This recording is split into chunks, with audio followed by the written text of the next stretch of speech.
Life मधला जो decision असतो त्या न्यूमरोलॉजीच्या माध्यमातून तो डिसिजन घेता येतो का? तुमची पर्सनल ब्लूप्रिंट आपल्याला न्यूमरोलॉजी थ्रू कळते. ते बिलीफ सिस्टम आहे का सायन्स आहे? नक्कीच हे सायन्स आहे, पण मला असं वाटतं ना की सायन्स पेक्षा दिस इज अवेअरनेस टूल म्हणू शकतो किंवा गायडन्स टूल म्हणू शकतो. नंबर ऑलरेडी ह्या एखाद्या व्यक्तीला डिफाईन केलेले असतात. प्रत्येक नंबर हा प्रत्येक प्लॅनेटला जोडला गेलेला आहे. जे नंबर्स असतात त्याच्यावरून त्या माणसाची पर्सनॅलिटी डिफाईन केली जाते. नक्कीच नक्कीच फेथ खूप इम्पॉर्टंट आहे या सगळ्या गोष्टींसाठी. असं म्हणता येईल का की हे नंबर जे आहेत ते आपल्याला आपली ओळख सांगतात? 3 नंबर जो गुरुचा नंबर आहे तर ते कन्सल्टेशन खूप चांगलं करू शकतात. ऍक्च्युली तुमचा जो प्रवास आहे तो कमी होऊ शकतो एखाद्या गोष्टीपर्यंत पोहोचण्याचा. एखादा नंबर जर 2 पेक्षा जास्त रिपीट होतो तेव्हा त्याचे ट्रेड्स ना निगेटिव्ह मिळाले जातात. मूल्यांक आणि भाग्यांक नेमका कसा काढला जातो? जेव्हा त्या मुलाची मी तारीख बघितली मी म्हटलं हा मुलगा नाही बनू शकत. लोक सांगतात की नाही आम्हाला आमच्या मुलाला हे बनवायचंय, पण त्यांची बर्थ डेट तशी नसतेच. त्यांनी मला चॅलेंज केलं की तू कशी करशील माझ्याचं न्यूमरोलॉजी. डाउजिंग म्हणून एक प्रकार आहे. लकी नंबर कसा काढला जातो? So it depends on.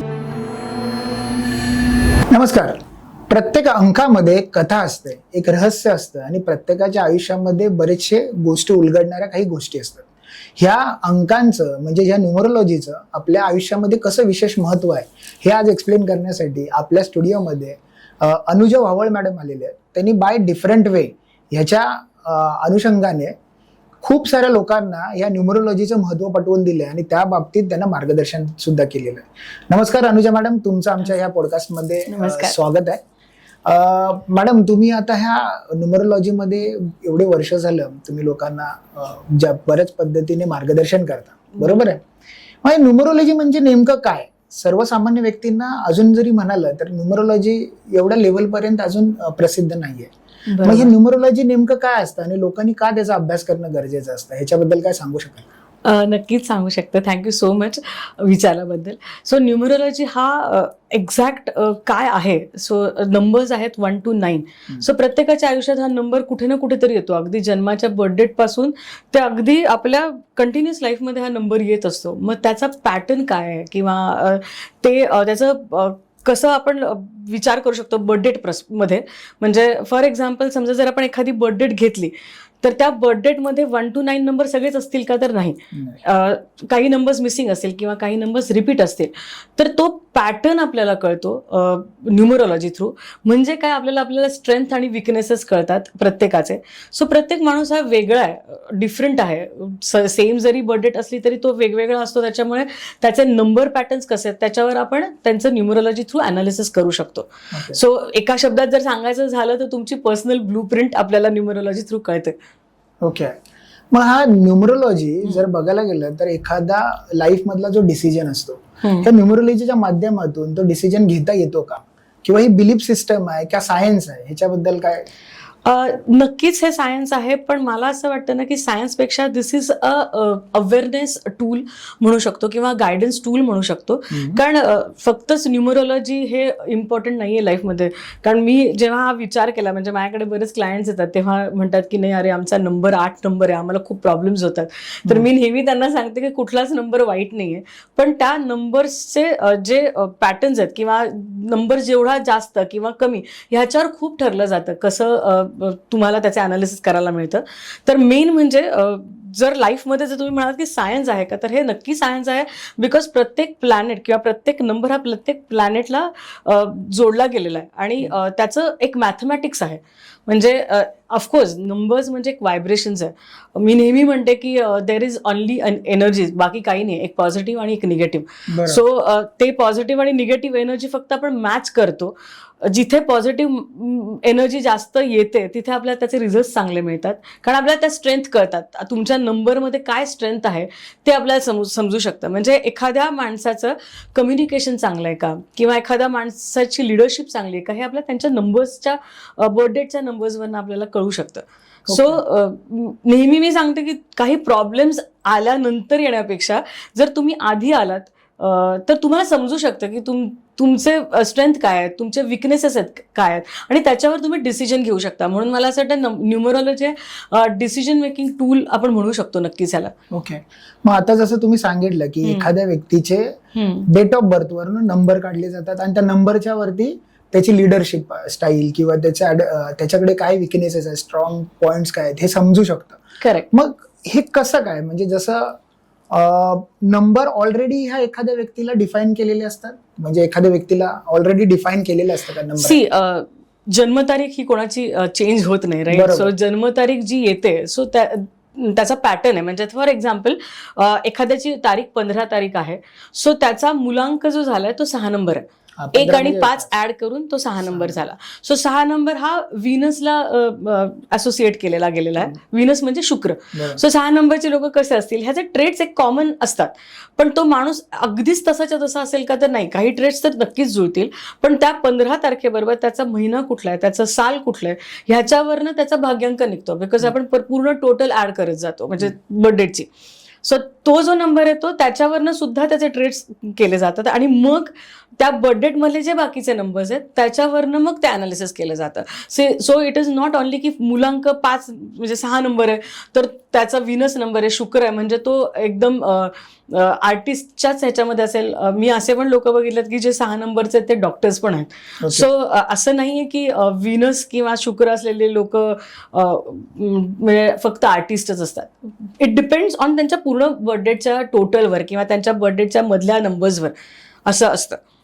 मग बऱ्याच वेळेला बघायला गेलं, आता जसं तुम्ही सांगितलं की जे नंबर्स असतात त्याच्यावरनं त्या माणसाची एक पर्सनॅलिटी डिफाईन केली जाते, जेणेकरून ते नंबर जर त्याला माहिती पडले तर तो त्याच्या स्ट्रेंथ आणि विकनेस वरती जास्त काम करू शकतो. नक्कीच नक्कीच. बरं, मग त्याचबरोबर बघायला गेलं तर बरीचशी लोक लॉजिक शोधत असतात प्रत्येक बरोबर. गोष्टीमध्ये. बरोबर आहे. मग हे लॉजिकल माइंडसेट असलेल्या लोकांनी म्हणजे प्रत्येक वेळेला ते ह्या गोष्टीचं काय लॉजिक आहे बरोबर असं शोधत असतात, त्यावेळेला मग त्या लोकांना हे न्यूमरोलॉजीचा अभ्यास कशा पद्धतीने करणं गरजेचं आहे, का खरंच करणं गरजेचं आहे? सी असे लोक माझ्याकडे बरेच येतात की आम्ही ह्याच्यावर विश्वास ठेवत नाही किंवा काय, पण ऑफकोर्स ह्याच्या मागे लॉजिक आहे. आणि मला असं वाटतं ना, लॉजिक ज्यांचं म्हणजे ज्यांना लॉजिकली बघायचं असतं त्यांनी ना हा अनुभव घेऊन बघायला पाहिजे. कारण न्यूमरोलॉजी असं सायन्स आहे ना की याचा अनुभव घेतल्याशिवाय ना तुम्हाला त्याचे रिझल्ट दिसत नाही. म्हणजे मी नेहमी म्हणते की आपण फेथ खूप इम्पॉर्टंट आहे ह्या सगळ्या गोष्टींसाठी. कारण आपण रात्री झोपतो तरी सकाळी उठतो, हे आपलं फेथ आहे ना. म्हणजे फेथ असल्याशिवाय तर आपण पुढे जाऊ नाही शकत. सो मला वाटतं प्रत्येक गोष्टीवर तुमचा फेथ जर असेल म्हणजे नंबर्सवर, तर तुम्ही नक्कीच त्याच्यावर काम करू शकता. निगेटिव्ह अप्रोच घेऊन जर आला तर ऑफकोर्स रिझल्ट तुम्हाला तसे पाहिजे तसे मिळणार नाहीत. पण जर ओपन माइंडनी जर आपण आलो आणि त्याच्यावर काम केलं तर आपल्याला त्याचे रिझल्ट मिळू शकतात. कारण मी नेहमी ह्याच्यावर काम करते की नंबर्स फक्त इम्पॉर्टंट नाही, आम्ही माइंडसेटवर पण काम करतो. बिकॉज जेव्हा माझ्याकडे बरेचसे क्लायंट असे येतात की ऑलरेडी त्यांना काहीतरी प्रॉब्लेम झालेले असतात, म्हणून ते येतात की म्हणजे किती मी मेहनत करतोय पण मला रिझल्टच येत नाही. मी सगळं केलंय, म्हणजे तो माणूस खरंच बघायला गेला तर खूप हुशार असतो, त्यांनी सगळे स्किल्स डेव्हलप केलेले असतात, तरी सुद्धा कुठे ना कुठेतरी ऑब्स्टॅकल्स येत असतात. मग ते काय येतात, तेव्हा मग ऍस्ट्रॉलॉजी न्यूमरोलॉजी ह्याकडे वळतात लोक. बरोबर. तर तेव्हा कळतं की काहीतरी त्यांचा एक पॅटर्न आहे ना, त्या पॅटर्ननुसार. म्हणजे मी एक केस स्टडी याच्यासाठी सांगेन की आमच्याकडे एक क्लायंट आलेले, मी नाव नाही डिस्क्लोज करणार, पण ते जेव्हा आलेले तेव्हा ही वॉज ऍक्च्युली मेन त्यांच्या पॅटर्न प्रमाणे म्हणजे त्यांच्या नंबर प्रमाणे त्यांचं प्रोफेशन नव्हतं खरं सांगायचं तर. म्हणजे नंबर 3 नंबर जो गुरुचा नंबर आहे जो, तर ते कन्सल्टेशन खूप चांगलं करू शकतात ऍक्च्युली. कारण कॉन्सिलर आहेत ना, 3 नंबर हा गुरु आहे, गुरु हा कॉन्सिलर आहे, तर ते कन्सल्टेशन चांगलं करू शकतात. But he was not in consultation part, ते HR वगैरे सगळं बाकी सांभाळायचे. मी त्यांचा पॅटर्न सगळा चेक केला, त्यांची बर्थ डेट चेक केली. त्यांना मी म्हटलं की आपण असं करू शकतो का की तुम्ही कन्सल्टेशनकडे जर थोडं वळलात तर तुम्हाला काय रिझल्ट येतात ते बघू आपण. म्हणजे शक्यच नाही, मी तर बोलूच शकत नाही, म्हणजे मी एवढं माझं कम्युनिकेशन चांगलं नाही. म्हटलं सर ट्राय करून बघू आपण 1 महिना, तसं पण तुमचं काही बरं चाललेलं नाही, 1 महिना अजून जर तुम्ही काही केलं तर तुम्हाला लक्षात येईल. पण 1 महिन्यामध्ये ना लिटरली ही गॉट इतका छान कॉन्फिडन्स मिळाला, कारण ते म्हणाले की मलाच माझ्या क्वालिटीज माहिती नव्हत्या. सो कधी कधी नंबर खूप चांगलं काम करून जातात. जसं मी म्हटलं की 3 नंबर हा गुरुचा नंबर आहे, तर 3 नंबर हे जनरली मोटिवेशनल स्पीकर, कॉन्सिलर हे जर असतील तर त्यांना त्याचा खरंच फायदा होतो. म्हणजे मी नेहमी बोलते की तुम्ही स्ट्रेंथवर काम करा विकनेसवर काम करण्यापेक्षा, कारण स्ट्रेंथवर काम केलं तर तुम्हाला रिझल्ट लगेच मिळणार आहेत. विकनेसवर आपण बॅलन्स नक्कीच करू शकतो. बरोबर. सो तसं आहे. पण मग असं म्हणता येईल का की हे नंबर जे आहेत ते आपल्याला आपली ओळख सांगतात? करेक्ट. ज्या पद्धतीने जर तुम्ही ती ओळख स्वतःची सुरुवातीपासून माहिती पडली तुम्हाला, तर तुम्ही त्याच्यावरती अजून काम केलं तर तुमचा जो प्रवास आहे तो कमी होऊ शकतो एखाद्या गोष्टीपर्यंत पोहोचण्याचा किंवा काय. करेक्ट. सी कसं आहे ना सर, मेन म्हणजे ना बेसिक न्यूमरोलॉजी जर आम्ही विचार केला तर पंचमहाभूत आहेत, त्यांनी सगळं सृष्टी बनलेली आहे. बरोबर. तसंच आपल्या बॉडीमध्ये सुद्धा पंचमहाभूत आहेत आणि ती जर बॅलन्स नसतील ना तर कुठे ना कुठेतरी आपल्याला त्याचे ऑब्स्टॅकल्स किंवा त्याचे डिलेज आपल्याला जाणवतात किंवा काही वेळा आपल्याला त्याचे चांगले रिझल्ट पण मिळतात. सो ते जनरली आपण ते बॅलन्स करतो एलिमेंट्स, बरोबर. तेव्हा त्यांना त्याचे समोर रिझल्ट मिळतात. तर तसं जर आपण करू शकलो तर त्याच्यावर आपल्याला काम करता येईल की कसं, की समजा एक नंबर आहे तर एक नंबर किती रिपीट होतं, म्हणजे समजा 10 नोव्हेंबरचा माणूस असेल तर एक नंबर ऑलरेडी 3दा रिपीट झालाय तिकडे. बरोबर. सो एखादा नंबर जर 2 पेक्षा जास्त रिपीट होतो तेव्हा त्याचे ट्रेड्स ना निगेटिव्ह मिळाले जातात. म्हणजे एक नंबर हा लिडरशिपचा नंबर आहे, सनचा नंबर आहे. सन सगळ्यांना ऊर्जा देतो, राईट. सो जर तो ऊर्जा देतो तर त्याची लिडरशिप क्वालिटी खूप छान आहे. पण बरेच जण असे आहेत की एक नंबरचे की ते जास्त बोलत नाहीत किंवा त्यांच्यात लिडरशिप क्वालिटी दिसून येत नाही. मग लोक म्हणतात अरे एक नंबर म्हणजे आता न्यूमरोलॉजी जसं लोकांना माहिती आहे की एक नंबर म्हणजे काय लिडरशिप क्वालिटी, तर मग ते बोललं जातं की अरे लिडर तर दिसत पण नाही हा, पण त्याच्या मागे जे नंबर्स आहेत किंवा त्याचे रिपीटेटेड नंबर्स आहेत त्याच्यामुळे मग प्रॉब्लेम होतो. मग काय करू शकतो आपण? बेसिक रेमेडीज आहेत की एक नंबर जर तुम्हाला चांगला करायचा आहे, सूर्याचं सकाळचं सनराइज आहे त्याच्याकडे फक्त बघा आणि सूर्याची 12 नावं घ्या. डायरेक्ट ऊर्जा नॅचरल रेमेडी आहे. पण कालांतराने ह्या सगळ्या गोष्टी कमी झाल्यात आपल्याकडे की लोक, म्हणजे मी नेहमी म्हणते की AI चं जग आलंय, डिजिटल जग आलंय.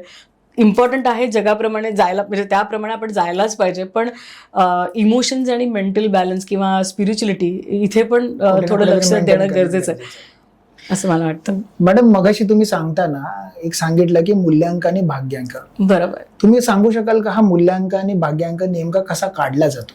नक्कीच सांगू शकते. सो आपण एखादी तारीख घेऊया. 24 ऑगस्ट 2002 समजा आपण घेतली तर 24 म्हणजे 2 आणि 4चं कॉम्बिनेशन आहे. So that is 6. टोटल जर आपण ती केली तर 6, मग त्यांचा मूलांक हा 6 झाला.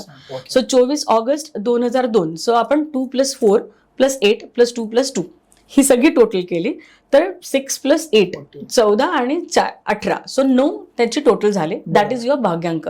आता हा मूलांक भाग्यांक 6 आणि 9 कॉम्बिनेशन झालं तर मूलांक हा जनरली 30 ते 35 इयर्स पर्यंत त्याचे जास्त ट्रेड्स बघायला मिळतात. म्हणजे एखादा मुलगा 35 होईपर्यंत 6 नंबरचे ट्रेड्स खूप जास्त दिसून येतात.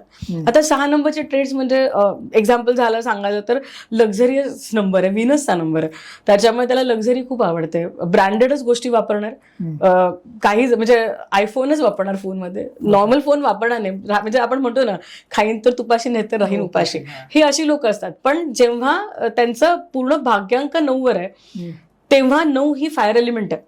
9 हा मंगळाचा नंबर आहे. सो ती एनर्जी पण त्यांच्यामध्ये खूप जास्त असते. So 6-9 combination is a very good combination in terms of तुमच्या हॉटेल इंडस्ट्री आहे किंवा अशा प्रत्येक कॉम्बिनेशन्सला काही प्रोफेशन जोडली गेली आहेत की ते त्यांच्या ग्रहांप्रमाणे किंवा त्यांच्या नंबरप्रमाणे आपण ते प्रोफेशन्स सांगू शकतो त्यांना की ह्या प्रोफेशनमध्ये तुम्ही गेला तर तुम्हाला खूप चांगले रिझल्ट्स मिळतील रादर दॅन दुसऱ्या प्रोफेशनमध्ये जाण्यापेक्षा. म्हणजे माझ्याकडे असे क्लायंट आलेले आहेत की पेरेंट्स येतात आणि आम्ही डॉक्टर नाही होऊ शकलो म्हणून माझ्या मुलाला मला डॉक्टरच बनवायचंय. पण त्यांची तारीख जेव्हा त्या मुलाची मी तारीख बघितली, त्या मुलाची तारीख आर्टिस्टची तारीख होती. मी म्हटलं हा मुलगा नाही बनवू शकत, तुम्ही जे लादताय त्याच्यावर ते चुकीचं आहे. त्याचे ट्रेड्स काय, त्याची स्ट्रेंथ काय, ह्याच्यावर तुम्ही काम करायला पाहिजे. कारण मी नेहमी म्हणते की आपल्याला आनंद वाटला पाहिजे जे आपण काही काम करतो ते. जन्मभर आपण पॅशननी काम करू शकतो त्याच्यात सॅटिस्फॅक्शन आहे. म्हणजे इकिगाई आपण जर बघायला गेलो तर तुम्ही जे आवडतं काम करू शकता, त्याच्यात पैसे मिळू शकतात, तिथेच तुम्ही सस्टेन होऊ शकतात, राईट. तर हे असं खूप एक्सपिरियन्स येतात की लोक सांगतात की नाही आम्हाला आमच्या मुलाला हे बनवायचं आहे, पण त्यांची बर्थडेट तशी नसतेच. सो मग आपण कसं काम करू शकतो त्याच्यावर मग आम्ही रेमेडीज वगैरे देतो. ओके. मग आता जसं तुम्ही सांगितलं मूल्यांक आणि भाग्यांक किंवा हे जे न्यूमरोलॉजी आहे हे डेट ऑफ बर्थ वरनं फाइंड आउट करतात. करेक्ट. पण बऱ्याच लोकांच्या आयुष्यामध्ये म्हणजे जर आता बघायला गेलं 50-60 वर्षाची जी लोक आहेत त्यांच्या आयुष्यामध्ये बऱ्याच वेळेला त्यांचे काही बर्थ डेट्स वगैरे नसतात. करेक्ट.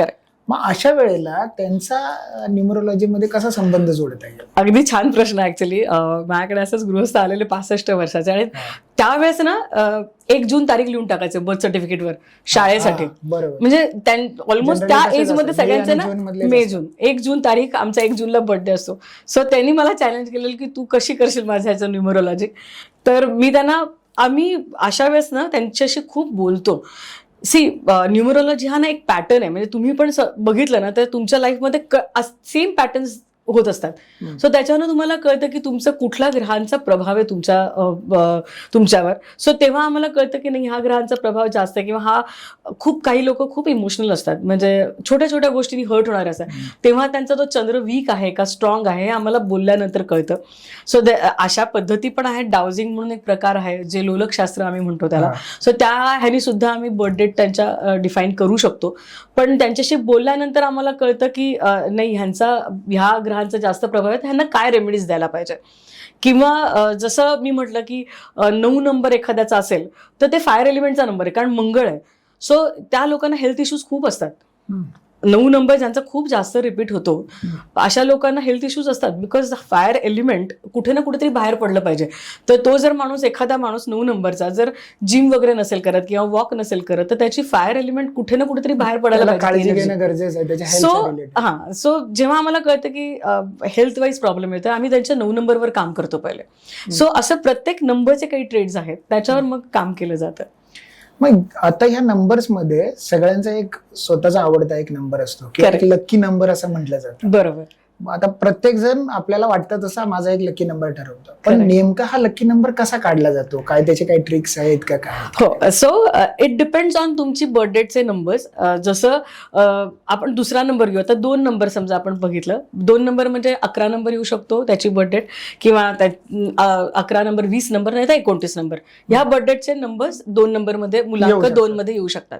सो 2 नंबर हा चंद्राचा नंबर आहे. सो चंद्र कसा आहे रोज त्याची पोझिशन म्हणजे त्याचं साईज कमी जास्त होतं.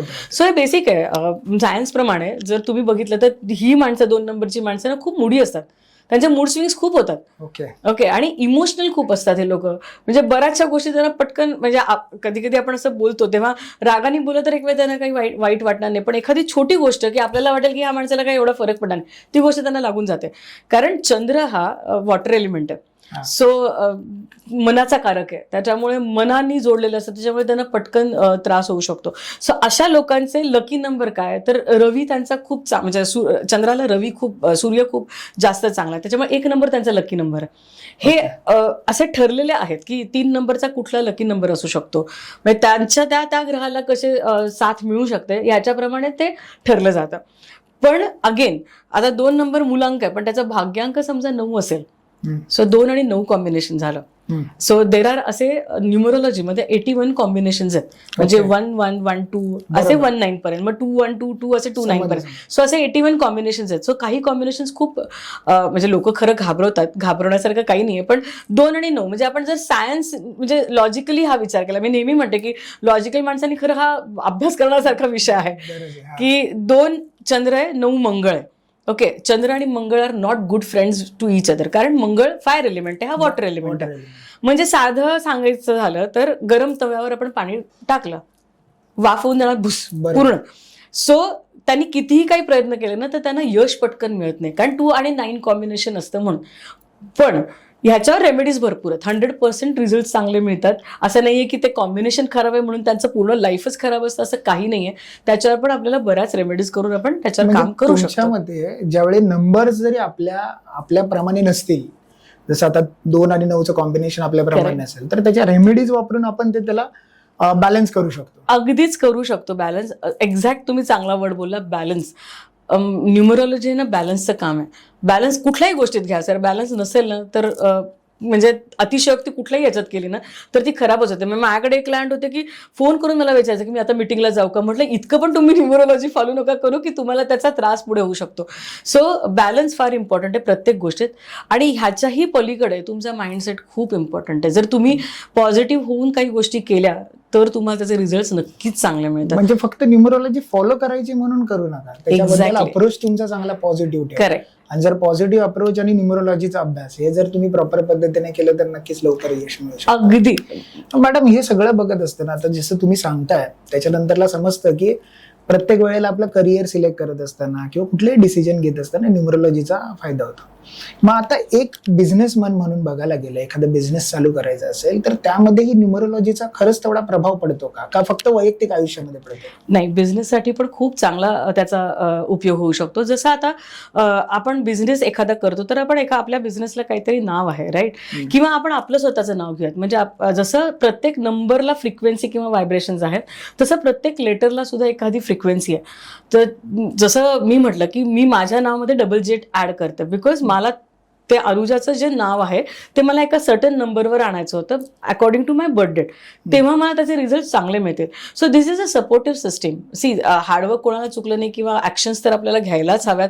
असं नाही की 2-3 ब्रेसलेट घातले आणि मी घरी बसले आणि होणार आहे काम. सो ते तर इम्पॉर्टंट आहेच, पण जेव्हा आपण ऍक्शन्स घेतो किंवा आपण खूप कष्ट घेतो त्याच्याबरोबर ही जर सपोर्टिव्ह सिस्टीम आपण घेतली तर ऑफकोर्स ग्रोथमध्ये आपल्याला रिलायबल आपल्याला ग्रोथ मिळते.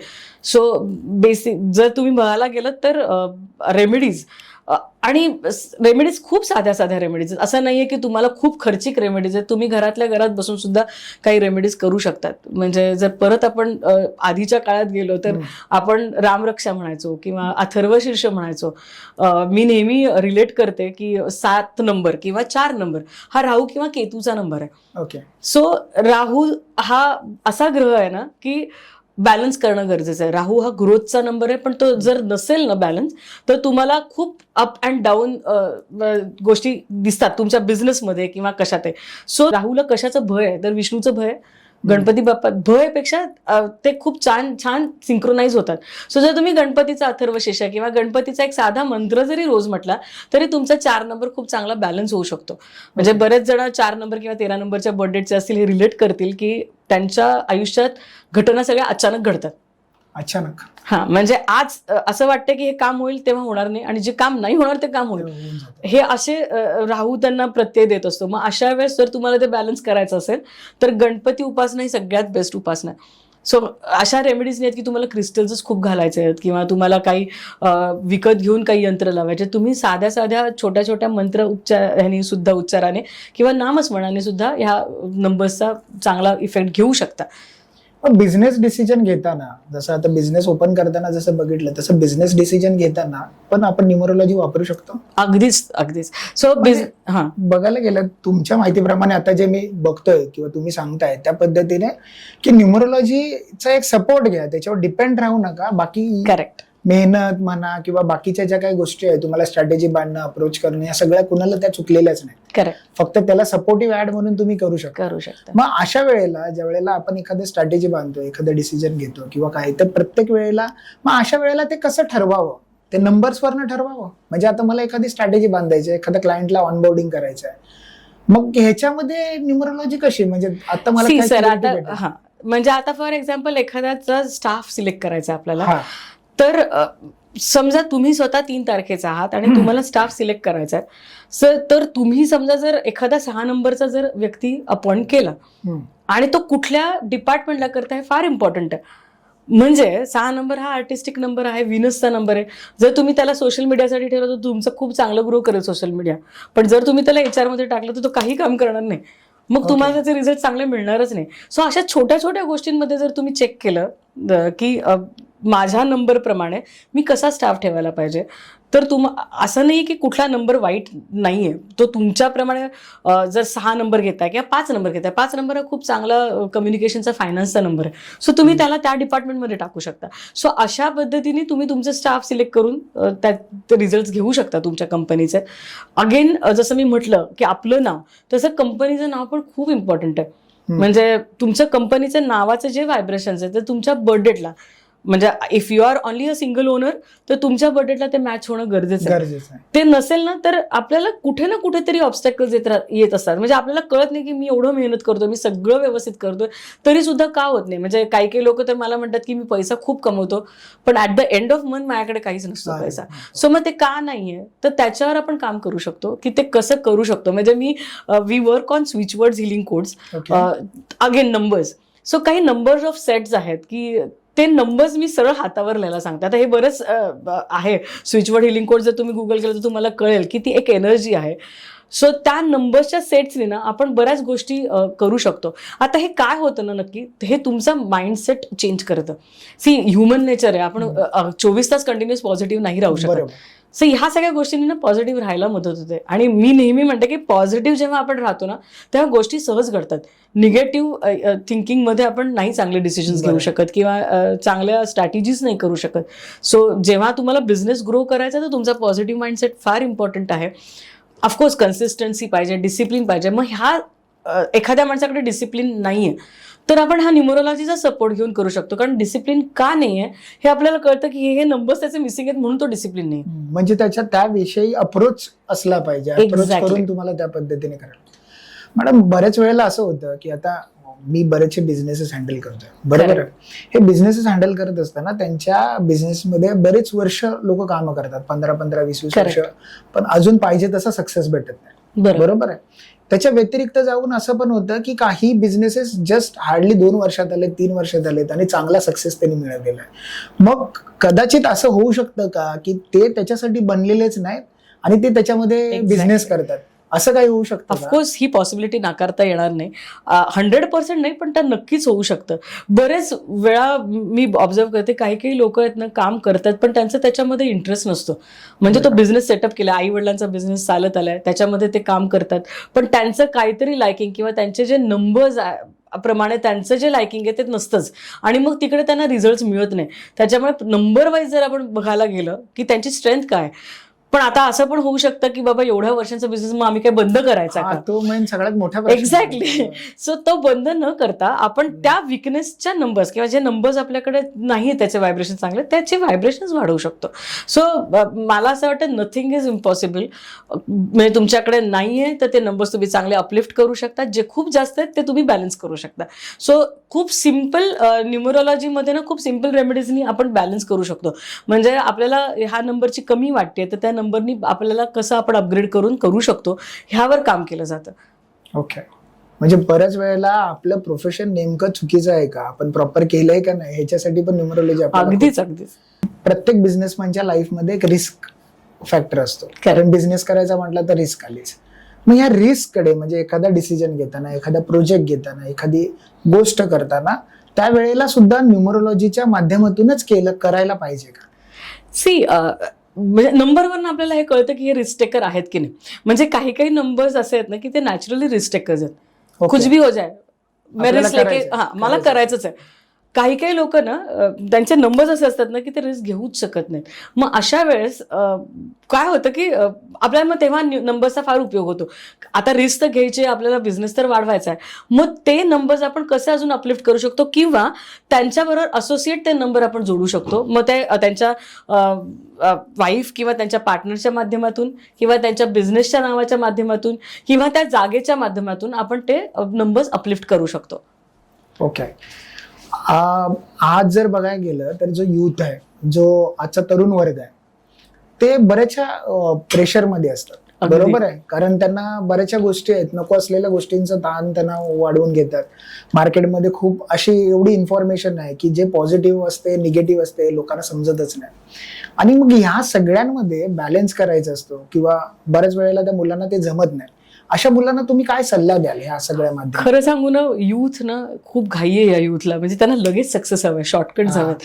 तसं नाही होत ना, शॉर्टकट्सनी तुम्हाला सक्सेस नाही मिळू शकत. एक ते आहे. स्ट्रेस खूप वाढलाय. म्हणजे आपल्या वेळेस 1-2च वाटा होत्या करिअरच्या, आता इतकं एक्सपोजर झालंय त्यांना, इतक्या गोष्टी आहेत की काय करायचं हे कन्फ्युजन आहे की हे पण मी करू शकतो, मी हे पण करू शकतो, मी हे पण करू शकतो, मग मी एक्झॅक्टली काय करायला पाहिजे हे कन्फ्युजनमध्येच म्हणजे युथ आत्ता सध्या आहे. तर मला असं वाटतं की पहिले त्यांनी ना म्हणजे छोट्या छोट्या गोष्टी आहेत की त्यांनी एक तर पहिले काम होऊन पहिले डिसिजनवर काम करायला पाहिजे, विचार करायला पाहिजे. काय होतं ना, आपण जेव्हा इमोशनली मेंटली जर नीट नसू, म्हणजे इम्बॅलन्स असू, तर तुम्ही डिसिजन्स घेऊ नाही शकत. बरोबर आहे. मेन म्हणजे तर युथनी एकच काम करायला पाहिजे की आता सध्या मेडिटेशन वगैरे हे तर मला वाटतं युथला खूप कमी माहिती आहे. तर थोडं ह्याच्यावर काम करायला पाहिजे. साधं म्हणजे मेडिटेशन म्हणजे काय, मी तर कधीच म्हणत नाही की तुम्ही अगदी मोठे मोठे मेडिटेशन करा. अगदी 5 मिनिटं म्हणजे जसा दगड स्थिर असतो ना तसं फक्त डोळे मिटून स्थिर राहा, स्वतःच्या श्वासावर कॉन्सन्ट्रेट करा. तुम्हाला बऱ्याचशा गोष्टी आत्मनिरीक्षण करणं, परीक्षण करणं फार गरजेचं आहे की आपल्याला नक्की काय आनंद मिळेल कशात. ह्या सगळ्या जेव्हा गोष्टी करू केलं युथनी तर त्याचा फायदा होईल. पण हे नाही जमत. मग काही पेरेंट्स येतात आमच्याकडे की आम्ही काय करायला पाहिजे. तर मला असं वाटतं की जर मुलं 10वी-12वीत असतील तेव्हा न्यूमरोलॉजी केलं ना त्यांना ऍटलीस्ट कळतं की माझी स्ट्रेंथ काय. त्याच्यामुळे पुढे करिअर करताना त्यांना फार फायदा होतो की बाबा नाही माझं जर एज्युकेशनमध्ये आता 8 नंबरची जनरली माणसं हा सॅटर्नचा नंबर आहे. ही लोक लॉ खूप चांगलं करू शकतात, इझिली करू शकतात. मग ते जज पर्यंत पण जाऊ शकतात. म्हणजे अशी लोक इतकी बघितलेत की जे लॉ मध्ये खूप चांगलं करतात. तर त्यांनी जर ते लॉ केलं तर त्यांच्यासाठी खूप फास्ट रिझल्ट मिळणार आहेत त्यांना. पण ते लॉच्या ऐवजी त्यांनी दुसरंच काहीतरी केलं कदाचित. करतील, मी नाही म्हणत नाही की करतील, जर हुशार असतील मुलं तर करू शकतात. पण तो स्ट्रगल आहे ना, तर त्या स्ट्रगलमध्ये काम करण्यापेक्षा तुम्ही जर तुमच्या स्ट्रेंथवर काम केलं तर तुम्ही रिझल्ट खूप चांगले मिळू शकतात तुम्हाला नंबर्समुळे. मॅडम मगाशी तुम्ही एक सांगितलं की स्पेलिंग मध्ये मी करेक्शन केलं, जसं तुमच्या अनुजाच्या नावामध्ये पण तुम्ही जे ऍड केलं. करेक्ट. हा नेमका प्रकार काय, म्हणजे जर आपला स्पेलिंग असेल, हे स्पेलिंग नंबर्स बरोबर कसे कोरिलेट केले जातात? ओके, सो जसं प्रत्येक लेटरला व्हॅल्यू आहे किंवा व्हायब्रेशन्स आहेत तर ते कॅल्क्युलेशन्स केले जातात. तर जसं आता मी समजा 1 नंबर आहे तर माझ्यासाठी 5 आणि 6 नंबर माझ्या चार्टमध्ये कदाचित नाहीये आणि मला बिझनेसच करायचा आहे. तर मग तुम्हाला 5 आणि 6 नंबर फार इम्पॉर्टंट आहे तुमच्या बिझनेस जर तुम्हाला सेटअप करायचा असेल तर. मग मी तो कुठून आणू शकते, तर माझ्या नावातनं. कारण नाव हे अशी गोष्ट ना की ही सतत दिसते लोकांना. म्हणजे तुमच्या सोशल मीडियावर, तुमच्या व्हिजिटिंग कार्डवर, तुमच्या कंपनी नावावर, तुमच्या सगळ्या इन्व्हॉइसेसवर सगळीकडे तुमचं नाव येतं. सो ते व्हायब्रेशन्स, ती एनर्जी तुम्हाला कंटिन्युअस मिळत जाते. सर मग ते नाव तुम्ही 5 किंवा 6 वर आणलं ऑटोमॅटिकली त्या नंबरची एनर्जी तुम्हाला मिळते. सो तशाप्रमाणे आपण ते नाव चेक करतो. मग आता 1 नंबर समजा मी आहे आणि माझं समजा 8 वर नाव आहे. सूर्य आणि Saturn they are not good friends आहेत. त्यामुळे मग सॅटर्न वर नाव असेल तर तुम्हाला डिलेज आणि ऑब्स्टॅकल्स येणारच आहेत. मग ते तुम्ही नंबरवर चेंज करण्यासाठी मग तुम्ही स्पेलिंगमध्ये आम्ही चेंज करतो. आता स्पेलिंगमध्ये चेंज केलं तर तुम्हाला सगळ्या डॉक्युमेंट्सवर चेंज करायचं आहे का, तर नाही. पासपोर्ट आहे, आधार कार्ड, तिकडे चेंज करायची गरजच नाही. कारण ते once in a blue moon आपण वापरतो, राईट. तुम्ही हे कुठे वापरू शकता, तर तुमचे इंस्टाग्राम हँडल आहे, तुमचं फेसबुक हँडल आहे, सोशल मीडिया जिथे तुमचं नाव व्हिजिबल आहे. मग अगदी तुमची घराची नेमप्लेट आहे तिथे सुद्धा तुम्ही ते नाव चेंज केलं ना. कारण जेव्हा एखादा माणूस ते बघतो तेव्हा ते व्हायब्रेशन जे चेंज होतात, जी एनर्जी चेंज होते, तिथे तुम्हाला त्याचे रिझल्ट मिळतात. ओके, मग तुम्ही एखादं उदाहरण सांगू शकाल का की जेणेकरून त्याच्या नावामध्ये चेंज केल्यामुळे त्या व्यक्तीचं जरी नाव नाही सांगितलं तरी असं काय? नक्कीच सांगू शकेन. रिसेंटली आमच्याकडे एक इन्व्हेस्टमेंट कंपनी आहे ती. सो त्यांच्या नावामध्ये आम्ही RRR केलेलं. म्हणजे तेव्हा आधी जेव्हा त्यांना कामं मिळायची ती खूप सोसो मिळायची. म्हणजे कुठे ना कुठेतरी एखादा क्लायंट बोलला की मी इन्व्हेस्टमेंट करतो, पण ते इन्व्हेस्टमेंट करायचं नाही, आज करू पुढच्या महिन्यात करू असं व्हायचं. पण जेव्हा आम्ही हे नाव चेंज केलं ना, literally he got result in 1 month. की समोरून लोकांनी अप्रोच केलं की नाही आपण मागच्या 5-6 महिन्यापूर्वी बोललेलो इन्व्हेस्टमेंट करायचंय, मला इन्व्हेस्टमेंट करायचंय. सो माझ्याकडे असे पण क्लायंट्स येतात की आमचे पैसे खूप अडकलेत बिझनेसमध्ये. म्हटल्यावर पैसा हा लागतो आणि पैसा अडकतो. बरेच क्लायंट्स पैसे देत नाहीत, मग ते कसे पैसे काढायचे ह्याच्यासाठी सुद्धा माझ्याकडे लोक येतात की काय करायला पाहिजे. तर असे नंबर ऑफ सेट्स, जसं मी म्हटलं स्विच वर्ड्स किंवा काही आहे. सो मी काही चांट करायला देते, काही नंबर्स त्यांना सांगते की ते तुम्ही चांट करा. आता जेव्हा आपण एखादी गोष्ट चांट करतो, नामस्मरण किंवा ह्याच्यात इतकी ताकद आहे ना. म्हणजे एखादं नंबर, म्हणजे मी तुम्हाला आज इकडे सांगेन की बिझनेसमध्ये आपल्याला क्लायंटची गरज आहे भरपूर. बरोबर. सो एक 71588 हा नंबर आहे. 71588 हा नंबर हातावर, म्हणजे मी ते सगळ्यांना सांगेन की तुम्ही लिहून बघा, तुम्हाला समोरून क्लायंट चालत येतील. हे मी इतका अनुभवलंय. पण जेव्हा आपण एखादा नंबर हातावर लिहितो किंवा चांट करतो तेव्हा आपण ती एनर्जी युनिव्हर्स बरोबर कनेक्ट करतो आणि त्या नंबरच्या एनर्जीजनी आपल्याला त्याचे रिझल्ट मिळतात.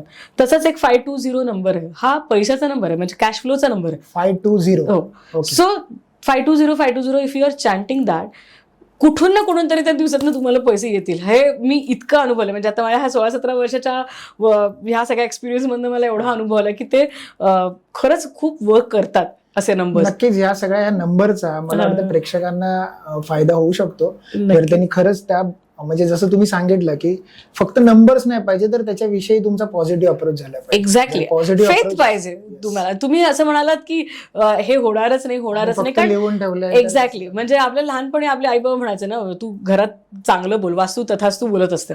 आपण पॉझिटिव्ह बोलायला पाहिजे, राईट? सो जेव्हा तुम्ही पॉझिटिव्ह बोलता तर ऑटोमॅटिकली पॉझिटिव्ह गोष्टी होतात. म्हणजे मी जेव्हा लॉ ऑफ अट्रॅक्शनचा कोर्स केलेला त्यावेळेस आम्हाला लिटरली खालून सांगितलेलं की तुम्ही दगड घेऊन या बाहेरचा, आणि त्या दगडवर मॅनिफेस्ट करायला सांगितलेलं आम्हाला.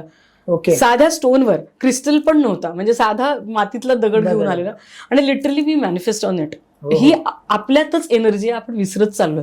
म्हणजे आपण जर पॉझिटिव्ह राहिलो आणि आपण जर अफर्म केलं, म्हणजे मी एक केस स्टडी सांगेन ऍक्च्युली, म्हणजे ऍक्च्युली माझ्या मुलीचीच आहे. 10वी मध्ये, म्हणजे तेव्हा मी शिकत होते हे लॉ ऑफ अट्रॅक्शन वगैरे, तर तिला मी म्हटलं की तू पर्सेंटेज लिहून ठेव समोर, 95% मला SSC बोर्डला हवेत. तर तिने मला चॅलेंज केलं, 95 का मी 100च लिहिते, बघू ना तुझं लॉ ऑफ अट्रॅक्शन काम करतं का. आणि मग तिला मी जे जे सांगितलं ते तिने केलं, बट शी गॉट 99%. म्हणजे लॉ ऑफ अट्रॅक्शन इतकं छान काम करतं. एक अशी केस स्टडी होती माझ्याकडे की त्यांना घर घ्यायचं होतं. त्यांना म्हटलं तुम्हाला कुठल्या बिल्डिंगमध्ये घर घ्यायचं, त्या बिल्डिंगचा फोटो लावा आणि फक्त तुम्ही रोज त्याला चांगली एनर्जी द्या. कालांतराने त्यांचं भाड्याचं घर होतं, त्या भाड्याच्या घरात दुसऱ्या घरात, ते दुसऱ्या भाड्याच्या घरात चेंज झालं. नंतर त्यांनी त्याच बिल्डिंगमध्ये घर घेतलं आणि नंतर त्यांच्या लक्षात आलं की अरे बापरे, मी किती आधी हे मॅनिफेस्ट केलेलं की मला ह्या एरियामध्ये घर घ्यायचंय, आणि तिकडेच त्यांचं झालं. सो तुम्ही ना, मी नेहमी सांगते की तुम्हाला एखादी गोष्ट हवी आहे, चेज करण्यापेक्षा ती गोष्ट मिळाल्यानंतर तुम्हाला काय आनंद होतो किंवा तुम्ही ते इमॅजिन करा. म्हणजे फॉर एक्झाम्पल एखाद्याला जॉब हवाय, पण तो जॉब मिळाल्यानंतर मला काय फील होईल हे इम्पॉर्टंट आहे. विचार करणं, व्हिज्युअलाइज करणं, की मग माझा पहिला जॉबचा पहिला दिवस कसा असेल, माझे कलिग्स कसे असतील, माझं टेबल कसं असेल, माझं डेस्क कसं असेल, मला तिकडे किती छान एक्सपिरियन्स मिळेल. हे जेव्हा तुम्ही पॉझिटिव्हली व्हिज्युअलाइज करतात ना, युनिव्हर्स तुमच्यासाठी कसंही काम करतं. हे मी खूप अनुभवलंय. म्हणजे तो रस्ता शोधत शोधत युनिव्हर्स आपल्यापर्यंत पोचतं. तेच पॉझिटिव्ह व्हायब्रेशन ठेवा, पॉझिटिव्ह विचार करा, जे पाहिजे त्याच्यासाठी, जसं तुम्ही सांगितलं त्याचं नामस्मरण करा. पण त्याच्यामुळे एक चांगलं वातावरण तयार होऊ शकतं आणि नक्कीच तुमचं लाईफमध्ये त्या लवकर गोष्टी अचीव होऊ शकतात. मॅडम, मी एका ठिकाणी बघितलं होतं, मला वाटतं इंस्टाग्रामला का युट्यूबला, करेक्ट, फोन नंबर्स मध्ये तुमचे नंबर्स कुठले असतात त्याच्यावरती बोललं जातं त्यावेळेला. Mobile number, correct. त्याच्यामध्ये की तुमचे 3 पेक्षा जास्त 8 नंबर असेल तर तो नंबर चेंज करणं गरजेचं आहे वगैरे. हे काय आहे, म्हणजे ते सांगू शकता? हे बघा काय असतं ना, प्रत्येक गोष्टीला काही पर्सेंटेज आहे. ऑफकोर्स इम्पॉर्टंट आहेतच नंबर्स, पण असं जर तुम्ही करत राहिलात की मी हे सगळं ह्या पद्धतीने करेन तर शक्य नाही. म्हणजे आता फॉर एक्झाम्पल एखादा नंबर आपल्याकडे खूप जुना आहे, म्हणजे अगदी आधीपासूनचा जो सगळ्यांकडे, तुम्ही तो चेंज लास्ट मोमेंटला नाही चेंज करू शकत. पण ऑफकोर्स नंबर्सची टोटल जी असते ना ती फार इम्पॉर्टंट आहे. म्हणजे जर एखादा तुम्ही म्हणालात जसं मगाशी मला की 8 नंबर खूप जास्त रिपीट होतो त्या मोबाईल नंबरमध्ये, तर 8 नंबर हा सॅटर्नचा नंबर आहे, त्याच्यामुळे कुठे ना कुठेतरी तुम्हाला डिलेज, ऑब्स्टॅकल येऊ शकतात. पण आपण असं करू शकतो की पहिला नंबर आपला ठेवून दुसरा नंबर एक चांगला आपण कॉम्बिनेशनचा घेतला, ज्याचे टोटल 5 किंवा 6 असेल, तर त्याचे रिझल्ट आपल्याला चांगले मिळतात. सो तुम्ही तो नंबर यूज करा दुसऱ्या कामासाठी. मी असं नाही म्हणत की तुम्ही तुमचा नंबर बंदच करा, डेफिनेटली नॉट, कारण आपलं बऱ्याच ठिकाणी तो नंबर गेलेला असतो. पण आपण व्हायब्रेशन शिफ्ट करू शकतो दुसरा एखादा नंबर घेऊन. त्याच्यात पण बरेच कॉम्बिनेशन्स आहेत. मग 0 खूप नसायला पाहिजे, 8 खूप नसायला पाहिजे, कारण त्याच्या मागे त्या नंबर्सचं कॅल्क्युलेशन आहे काही, तर त्याचे तसे तसे रिझल्ट आपल्याला मिळतात. सो पण माझ्याकडे न्यूमरोलॉजीसाठी, मोबाईल न्यूमरोलॉजीसाठी पण जेव्हा येतात तेव्हा मी त्यांना तेच सांगते की पहिले तुम्ही तुमच्या माइंडसेटवर काम करा आणि मग न्यूमरोलॉजी आणि मग मोबाईल. कारण आता इतक्या गोष्टी निघाल्या तर तुम्ही काय काय करणार, आणि आपल्याला एवढा वेळ नाहीये प्रत्येक माणसाला. एक्झॅक्टली, आणि कन्फ्युजन खूप होतं आजकाल. इतकं कन्फ्युजन आहे की मी हे करू की हे करू, किंवा एक माणूस असं सांगतो, एक माणूस हे सांगतो, मग मी कोणावर विश्वास ठेवू, ह्या सगळ्या गोष्टी. तर मला असं वाटतं की एक बेसिक सायन्स तुम्हाला माहिती झालं ना की मला बॅलन्स करायचे नंबर्स, की तुम्ही त्याच्यावर काम करू शकता. म्हणजे जर 9 नंबर आहे, तो मंगळाचा नंबर आहे, फायर एलिमेंट आहे, मग फायर एलिमेंट म्हणजे काय की तुम्ही रोज वॉक करणं गरजेचं आहे किंवा जिमला जाणं गरजेचं आहे. अगदीच म्हणजे मी तर काही लोकांना अशा पण रेमेडी सांगितल्या की तुम्ही रक्तदान करा, which is a good social cause also. तर त्याच्याने तुमची फायर एलिमेंट पण एक चांगली बॅलन्स होऊ शकते. तर अशा छोट्या छोट्या रेमेडीज आहेत ज्यांनी तुम्ही तुमचं इम्प्रूव्ह तर नक्कीच करू शकता लाईफ या सगळ्या गोष्टींनी. मॅडम आता बघा आपण आहे ना वेगवेगळ्या टॉपिक्स वरती बोललो, जसं की करिअरच्या बाबतीमध्ये Correct. बोललो, त्याचबरोबर बिझनेसच्या बाबतीमध्ये बोललो. मला आता एक प्रश्न विचारायचा आहे, तो म्हणजे रिलेशनशिपच्या बाबतीमध्ये करेक्ट. नंबर्स हे कसे मॅटर्स करतात, म्हणजे आपला जो लाईफ पार्टनर सिलेक्ट करताना त्याच्यामध्ये पण बघणं गरजेचं आहे. एक्झॅक्टली. म्हणजे मी तर म्हणेन की सगळ्यात जास्त महत्वाचा हा प्रश्न आहे की आजकाल जर तुम्ही बघता तर रिलेशनशिप्स टिकणं हो. खूप डिफिकल्ट झालं. डिफिकल्ट होत चाललंय. म्हणजे आणि कन्फ्युजन इतकं आहे रिलेशनशिपमध्ये की नक्की काय करावं. म्हणजे मला तर असे यंगस्टर्स माझ्याकडे येतात तर मला म्हणतात मावशी आम्ही थोडी नंबर्स बघून प्रेम करणार. तर ऑफकोर्स प्रेम झाल्यानंतर तर आपण काही करू शकत नाही, पण मला असं वाटतं अवेअरनेस असायला पाहिजे की एकतर तुमचं माइंडसेट खूप इम्पॉर्टंट आहे ह्याच्यामध्ये, स्वभाव तुमचा खूप महत्वाचा आहे की तुम्ही कसं जुळून घेतात. पण ऑफकोर्स नंबर्स मॅटर्स करतात.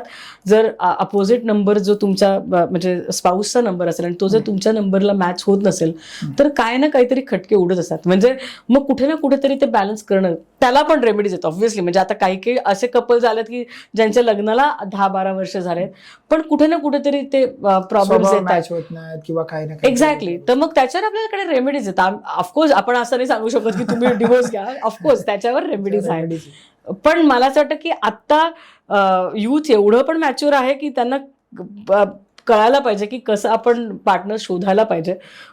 आणि त्याचे पण खूप चांगले चांगले किस्से आहेत माझ्याकडे की म्हणजे माझी एक फ्रेंड आहे, ती आलेली, तिचं लग्न व्हायचं होतं पण तिचा बॉयफ्रेंड होता. पण म्हणजे असं झालेलं की तिला माहित होतं, कारण माझी चांगली फ्रेंड असल्यामुळे तिला न्यूमरोलॉजी प्रमाणे नंबर्स माहित होते की हे नंबर्स चुकीचा आहे ह्याचा, पण तरी सुद्धा करायचं होतं. मी म्हटलं बाई असं असेल तर तुला खूप त्याचे त्रास भोगायला लागले, आणि खरंच ते त्रास झाले फॉर दॅट मॅटर. मग मी त्यांना सांगितलं की तुम्ही जितकं लग्न उशिरा करता येईल तेवढं करा, कारण राहू आणि केतू ह्या नंबर्सच्या माणसांनी जर लग्न उशिरा केल्यानं त्याची खूप चांगली टिकतात. हा अनुभव आहे, कारण हे गुप्त ग्रह आहेत किंवा हे नंबर्स आपल्याला, म्हणून मी काही काही गोष्टींमध्ये अशा रेमेडीज देते की तुम्हाला ते आहे ते तसं नीट ठेवून त्याच्यावर आपण काय उपाय करू शकतो हे महत्वाचं आहे, ना की कट ऑफ करून काही गोष्टी. बरोबर. त्याच्यामुळे आपल्याला रेमेडीज हा सगळ्यात चांगला आपण त्याच्यावर काम करू शकतो न्यूमरोलॉजीच्या माध्यमातून. म्हणजे जर रिलेशनशिप मध्ये पण आपल्या जर काही अशा काही गोष्टी उडत असतील, खटके उडत असतील किंवा काही प्रॉब्लेम्स असतील, चांगलं Correct. चालू असेल तर ते वेल अँड गुडच. पण जर असं असेल तर त्यांनी पण एकदा न्यूमरोलॉजीचा अभ्यास करून अगदी. तपासून बघणं गरजेचं आहे. परफेक्ट. किंवा तुम्ही क्रिस्टल्सवर पण काम करू. रोज कॉर्ड्स म्हणून एक क्रिस्टल आहे, जर तुम्ही गुगल केलं तर तुम्हाला रोज कॉर्ड्स क्रिस्टल कोणी मिळेल, तो रिलेशनशिपचाच क्रिस्टल आहे. सो तुम्ही तो क्रिस्टल आणून तुमच्या घरात ठेवा, बेडरूम मध्ये ठेवा, त्यांनी तुमचे वाद नक्कीच कमी होतील. बिकॉज त्या एनर्जीचं इतक्या छान आहेत ना की रिलेशनशिप खूप चांगल्या राहू शकतात. सो असे छोटे छोटे उपाय आपण करून त्यांचे रिलेशनशिप नक्कीच चांगले करू शकतो. मॅडम बऱ्याच वेळेला असं होतं की एखादा आपल्या लाईफमध्ये एक डिप्रेशन स्टेज येते, बरोबर आहे. मग सेल्फ डाऊटिंग येतं की मी हे करतोय, बरोबर करतोय का नाही करत. बरेचसे फॅक्टर्स असतात. अशा वेळेला न्यूमरोलॉजीच्या माध्यमातून ह्याच्यातून बाहेर पडता येईल का? नक्कीच पडता येईल. आता डिप्रेशन तुम्ही म्हणाला तर मला अगदी माझी खूप आधीची केस आठवली की माझ्याकडे एक आईबरोबर एक मुलगी आलेली, मला वाटतं ती दुसरी तिसरीत असेल, तिच्याचसाठी आलेली ऍक्च्युली. पण आता हे तिने ऐकलं असेल कदाचित घरच्यांकडे किंवा स्कूलमध्ये. मला बोलली मावशी मी डिप्रेशनमध्ये आहे. म्हणजे अगदी हसत हसत सांगत होती मला. एक्झॅक्टली. म्हणजे डिप्रेशन हा वर्डचा तिला अर्थ तरी माहितीये का असं मला वाटलं. आणि हे सगळे वर्ड्स नाही आता प्रचलित झालं. आपल्या वेळेस आपल्याला हे कदाचित आपण डिप्रेशनमध्ये असून आपल्याला माहितीच नव्हतं की ह्याला डिप्रेशन म्हणतात. त्यामुळे आपण खूप सहज बाहेर येऊ शकलो. काय ना ह्याचा सगळ्या ह्या शब्दांचा इतका फोमो झाला लोकांमध्ये की बाबा मला डिप्रेशन म्हणजे मग हे एक स्टेटस आहे या लोकांसाठी की असं असेल. पण ह्याच्यासाठी आपण नंबर्स वाईज आपण ह्याच्यावर काम करू शकतो की जर एखादा माणूस डिप्रेशनमध्ये असेल किंवा त्याच्यावर काम करायचं असेल तर आपल्याला खूप वेगवेगळ्या आणि छान छान रेमेडीज आहेत त्याच्यासाठी. की तुम्ही जर अगदी शिवाचं म्हणजे ओम नमः शिवाय जरी म्हटलं तरी तुमचा इतका चांगला कॉन्फिडन्स बिल्ड होतो. डिप्रेशन मुळात कशामुळे येतं, तुमचा चंद्र खराब असेल किंवा तुमचा 2 नंबर खराब असेल किंवा 2 नंबर खूप जास्त रिपीट होत असेल तर तुम्हाला डिप्रेशन यायचे चान्सेस असतात. 2 नंबर 29 असू शकतो किंवा 2 नंबर खूप जास्त रिपीट तुमच्या बर्थडेटमध्ये असेल तर तिकडे डिप्रेशन यायचे चान्सेस असतात. बिकॉज वॉटर एलिमेंट आहे, मनाचा कारक आहे. मग तिथे आपण काय करू शकतो, सूर्याची जोड घेऊन आपण तसे ब्रेसलेट म्हणा किंवा तसे क्रिस्टल्स घालू शकतो किंवा काही नामस्मरण करू शकतो की जेणेकरून आपण डिप्रेशनमधून नक्कीच बाहेर येऊ शकतो. मॅडम हिलिंग आणि न्यूमरोलॉजी हे एकत्र काम करू शकतात? डेफिनेटली करू शकतो. कारण हे सगळं ऑक्युलर सायन्स आहे. This are different modalities to survive. So उलट मी तर नेहमी सांगेन की हिलिंग का आवश्यक आहे न्यूमरोलॉजी बरोबर. कारण एखादा आपण सगळं न्यूमरोलॉजी प्रमाणे अनालिसिस केलं, पण त्या माणसाचं जर माइंडसेटच पॉझिटिव्ह होत नसेल ना, तर मग आपल्याला या हिलिंगची गरज लागते. त्या हिलिंग मोडॅलिटीजमध्ये सुद्धा ना एक म्युझिक थेरपी खूप सुंदर मोडॅलिटी आहे, जी, कारण म्युझिक ही अशी गोष्ट आहे ना सर की नाही आवडत असं कोणी, मी तरी आजपर्यंत ऐकलं नाही की मला म्युझिक अजिबात आवडत नाही. पॅटर्न म्हणजे म्युझिकचा वेगवेगळा हे असू शकतो. एक म्हणजे काही जणांना पॉप म्युझिक आवडू शकतं किंवा काही जणांना क्लासिकल म्युझिक आवडू शकतं, पण म्युझिक इमोशन्स मध्ये पण आवडतात. एक्झॅक्टली वेगळं असतं, चांगलं असतं. एक्झॅक्टली. सो म्युझिक ही अशी गोष्ट ना की तुमचा मूड 2 मिनिटात स्विच करू शकते.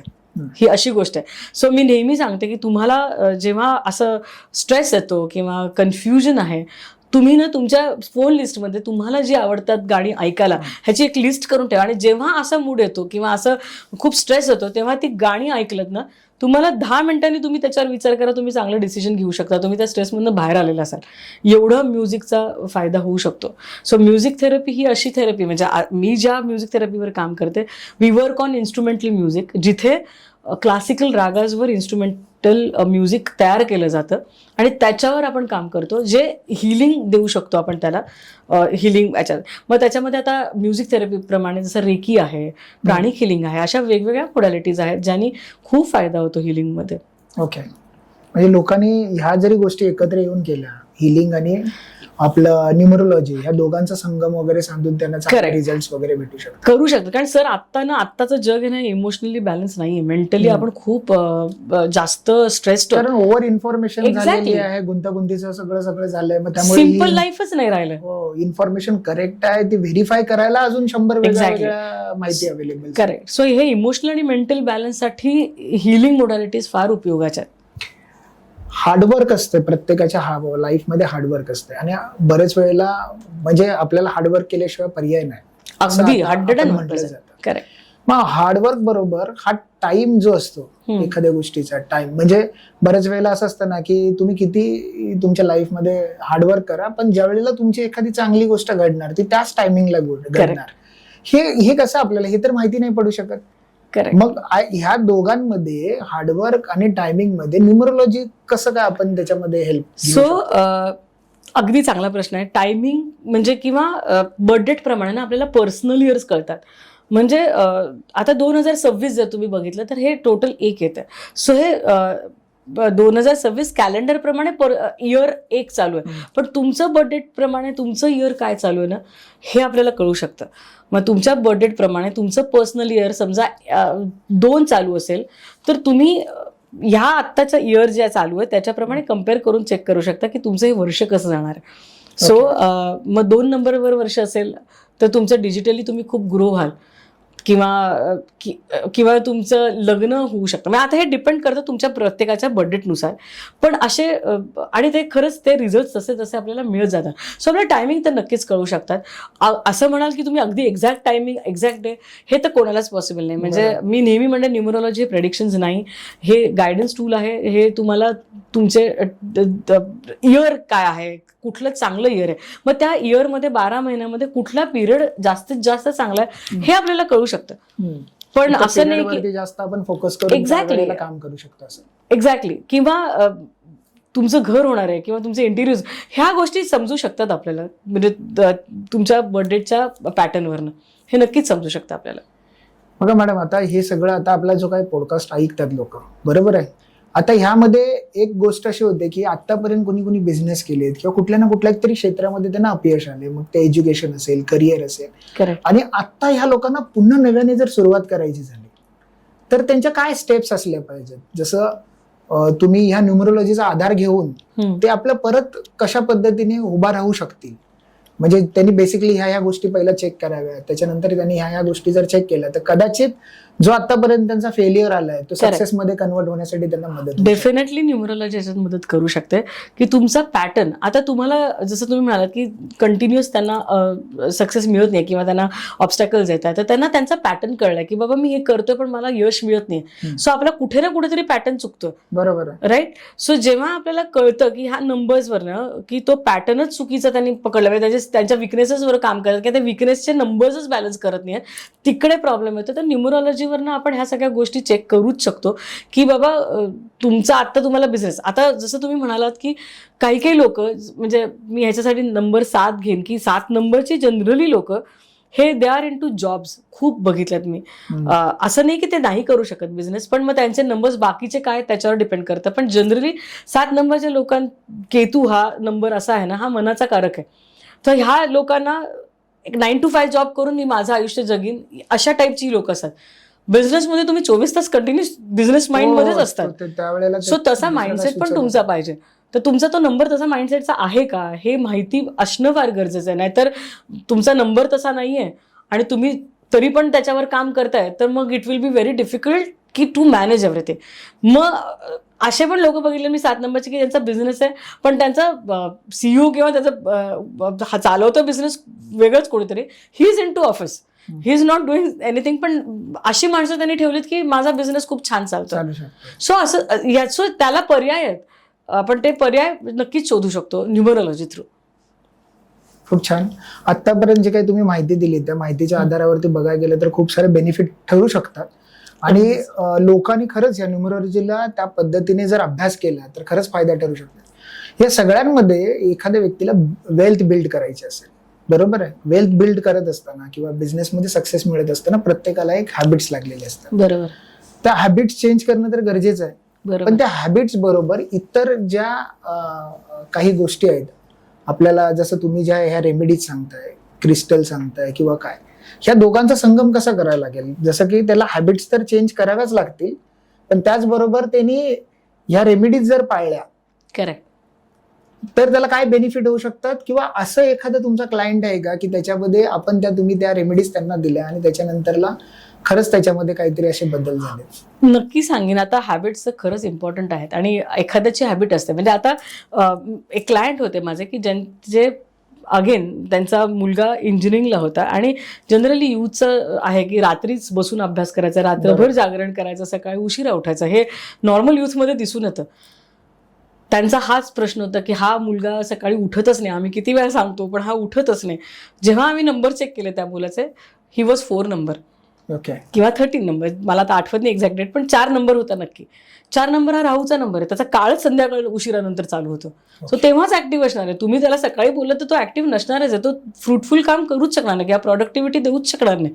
सो जर तुम्ही त्या नंबरप्रमाणे त्याला करू दिलं, at least I am not saying की पूर्ण रात्रभर, पण त्याप्रमाणे जर तुम्ही त्यांना ट्रेड्स प्रमाणे जर त्यांना दिलं तर त्या व्यक्तीला समजून घेणं गरजेचं आहे त्याच्या नंबर. एक्झॅक्टली. मला वाटतं जेव्हा आपण ते समजून घेतो ना, मग समोरून पण तुम्हाला अप्रोच चांगला मिळतो की ठीक आहे, मला तुम्ही म्हणजे काम करून देताय, मी तुमच्याप्रमाणे पण थोडं वागेन. काय होतं ना आता सध्याच्या सिनारिओमध्ये एक तर जबाबदारी घेणं म्हणजे काही जर कुठली गोष्ट झाली ना, ही ह्याच्यामुळे झाली, हे त्याच्यामुळे झाली, बरोबर, स्वतःवर जबाबदारी घेणं घेत नाही. मग जर आपल्याला हे माहिती असेल ना न्यूमरोलॉजी प्रमाणे की बाबा माझा हा नंबर आहे, मला ह्या गोष्टी असणार आहेत माझ्या, तर मग त्याच्यावर मी कसं काम करू किंवा त्याच्यावर ओव्हरकम कसं करू, त्याच्यासाठी आपण रेमेडीजवर प्लॅन करू शकतो. आणि मग जसं तुम्ही म्हणालात की कुठली हॅबिट लागायला आधी 21 दिवस आहे, पण आता 60 दिवसाच्या वर तुम्हाला ती हॅबिट लागत नाही. मी तुम्ही किती करा की 21 दिवसामध्ये ती हॅबिट नाही लागत, ती परत 22व्या दिवशी आपण मोडतो, परत नॉर्मल होतं. एक्झॅक्टली. सो ती हॅबिट लागण्यासाठी सुद्धा काही क्रिस्टल्स आहेत की ते तुम्ही डिसिप्लिन आणि कन्सिस्टंटली कसं काम कराल, की तुम्हाला काही रेमेडीज आहेत. म्हणजे मी साधं सांगते की एक वल्लभम गजाननम एकदंतम हा एक मंत्र आहे. ओके. हा तुमच्या रूट चक्रावर काम करतो. ऍक्च्युली रूट चक्र एकदा सगळ्यात बेस्ट चक्र आहे की जिकडे सगळ्या गोष्टी, म्हणजे तुमचा पैसा, तुमचा बिझनेस, तुमचा रिलेशनशिप सगळं मॅटर करतं ह्याच्यावर.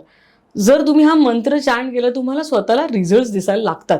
मग तुमचे कुठलेही कामं अडकलेली असतील किंवा तुम्हाला काही डिसिजन घेता येत नसेल, कुठेतरी कन्फ्युजन होत असेल, तुम्हाला हे लक्षात सुद्धा येणार नाही की ह्या मंत्रामुळे सगळ्या गोष्टी सुरळीत झाल्यात.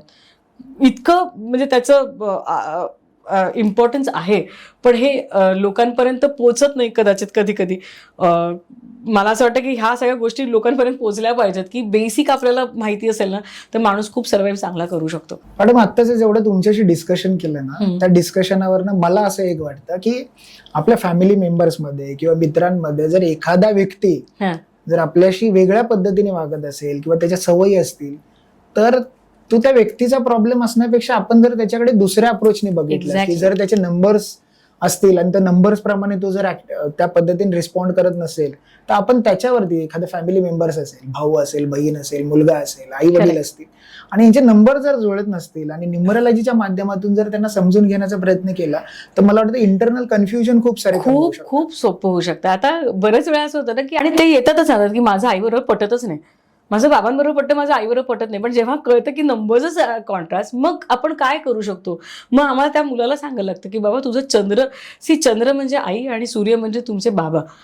जर तुम्हाला तुमचा चंद्र चांगला हवाय ना, तर तुम्हाला तुमच्या आईशी चांगलं वागणं गरजेचं. सो आम्हाला ती पद्धत माहिती की कसं आहे ना, ते सोनारांनी कान टोचले पाहिजेत. तसं असतं की जेव्हा आम्ही त्यांना सांगतो तेव्हा त्यांना कळतं की यार मला ह्याचा फायदा होणार आहे किंवा मला माझे रिझल्ट चांगले मिळणार आहेत. ह्याच्यावरनं मग खूप आपल्याला त्याच्यात गोष्टी करू शकतात. बेसिक गोष्टी मी ना खरं म्हणजे आता मी हे नक्कीच प्रेक्षकांना सांगेन की तुमच्याकडे ना ग्रॅटिट्यूड आणि तुमच्याकडे फॉरगिव्हनेस हा पाहिजे, तर तुम्ही खूप गोष्टी साध्य करू शकता. म्हणजे आई वडील किंवा मुलांमध्ये किंवा हजबंड वाईफमध्ये रिलेशनशिपमध्ये इगो आणता का म्हणे, किंवा सोपं म्हणजे साधी गोष्ट आहे की बाबा थँक्यू म्हणणं किंवा फॉरगिव्ह करणं, हे जर नसेल होत किंवा आय एम सॉरी म्हणणं, तर खूप गोष्टी आपण त्या अडकून राहतो आणि त्या एनर्जीज खराब होतात. सो फॉरगिव्ह किंवा लेट गो करणं इतकं इम्पॉर्टंट आहे लाईफमध्ये. ते जर तुम्ही ह्या 2-3 गोष्टी जरी पाळल्याने तरी तुमचं लाईफ, म्हणजे आपण म्हणतो ना की प्रत्येकाने न्यूमरोलॉजी करावी का, तर न्यूमरोलॉजी करायच्या आधी ह्या तर गोष्टी आत्मसात करा. प्रत्येकाने कृतज्ञता तरी असली पाहिजे एक्झॅक्टली गोष्टीविषयी, एखाद्या म्हणजे रात्री झोपताना आज दिवसभरात मी चांगलं कोणाला काय केलं किंवा मला कोणी हर्ट केलं तर मी त्याला फॉरगिव्ह करेन, किंवा ज्यांनी माझ्यासाठी काहीतरी केलं मी त्यांना थँक्यू म्हणेन. एवढं जरी रात्री झोपायच्या आधी तुम्ही केलं ना, दुसऱ्या दिवसाचा तुमचा इतका सुंदर जाईल ह्याची गॅरंटी मी देऊ शकते. बिकॉज खूप फरक पडतो ह्या सगळ्या गोष्टी. पॉझिटिव्ह अप्रोच तयार होतो, पॉझिटिव्ह माइंडसेट तयार होतो. मॅडम आजच्या ह्या दिवसात तुम्ही आला, तुमच्या वेळात वेळ काढून आला, आणि त्याबद्दल सगळ्यात पहिलं तुमचं धन्यवाद. आणि वेगवेगळ्या विषयांवरती तुम्ही या सगळ्या डिटेलमध्ये आपण डिस्कशन केलं. माझा शेवटचा एक क्वेश्चन असेल, आजच्या युथला जर तुम्हाला काही मेसेज द्यायचा असेल तर तो कसा तुम्ही द्या?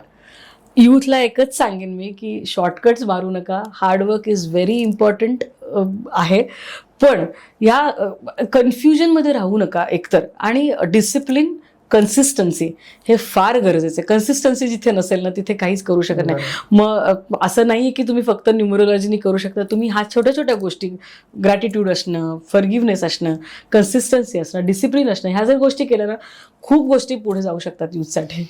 आजच्या प्रेक्षकांना जर तुम्हाला फॉलो करायचं असेल तर तुम्हाला कुठलं, म्हणजे तुमचं इंस्टाग्राम हँडल वगैरे काय असेल तर तुम्ही सांगू शकाल का? नक्कीच सांगेन, लोक फॉलो करेल. नक्कीच. डिफरंट वे बाय अनुजा हे माझं इन्स्टा हँडल आहे, जिथे मी बऱ्याचशा रेमेडीज पण टाकत असते.